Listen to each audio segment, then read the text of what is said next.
Okay, welcome back to my comic book channel. Today's topic is going to be on comic book toys, 1974 Mego Joker action figure. This is going to be the boxed version of the toy, and with the recent release of the Joaquin Phoenix Joker movie, this villain has been getting a lot of attention. So if you were born in the 1970s, or late 60s for that matter, you probably had one of these iconic toys under your Christmas tree, or for holiday, or maybe you got one of these as a bar mitzvah gift. You never know. You never know where these things popped up, but they were all over the place in the 1970s. And few of them have survived into today. As you can see here, this villain is completely intact. Everything is original with this box, and somehow it has survived all the way into today. Now, its origins. This was released in 1974 in a wave of supervillains to complement the Mego Batman, which was another action figure that I prized as a child. I don't have the Batman, but I do have the Joker. And all the villains that you see were actually Batman villains, with the exception of one. And if you look at the side of the box here, can you guess which one was a non-Batman villain? I'll give you the answer at the end of the video. I want to keep you in suspense.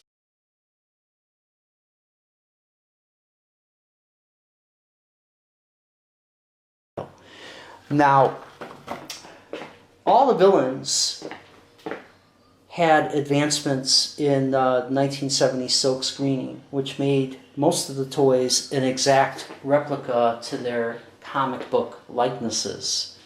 And this is what made the Joker especially so successful during the 1970s.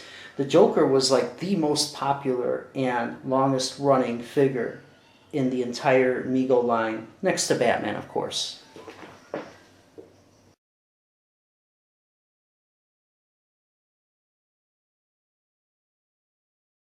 The artwork shown for the box was primarily done by the legendary DC comic book artist Carmine Infantino. Now, looking at this box here, you know, the artwork speaks for itself. It's just so well done. Like, I can't get enough of this artwork. This artwork especially was very popular on a number of 1970s distributed posters, and I do remember seeing this exact comic book illustration in the Azrak Hamway International toy. It was the Joker floating parachute toy. I mean, some of you may remember that growing up in the 70s. I remember it like yesterday. They had the Joker, Spider-Man, the Hulk, and they had Batman. Those are the four I remember.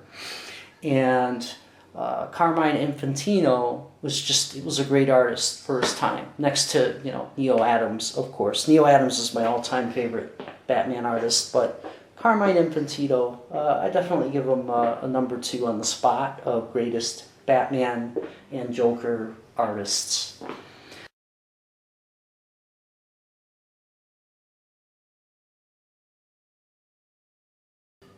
In the 70s, you could buy a carded Joker, you could buy a fist-fighting Joker. That was where you had the little lever in the back where you could make the Joker fight another action figure. It was a very interesting concept for its day. And there was a Palitoy Joker, which was more of like a Type 2 type of a Joker. This is a Type 1, by the way, and the Type 1 action figures can be recognized for their rivets. Now, the Type 2s did not have the rivets. They were more of a rounded, more natural for the limbs. Now, the Joker accessories included a very cleverly designed Volkswagen microbus. Like, it looked like one of those 70s Cheech and Chong minivans from Volkswagen, which had a sunroof and a daisy at the top which squirted water. And then there was an exploding bridge that blew up the Batmobile, which I guess in this day and age wouldn't be very politically correct with all the stuff that's going on in the world now. But back in the day, those were the kind of toys that you had growing up. And, you know, looking at the craftsmanship of this toy, I mean, they just did such a great job of creating these action figures. And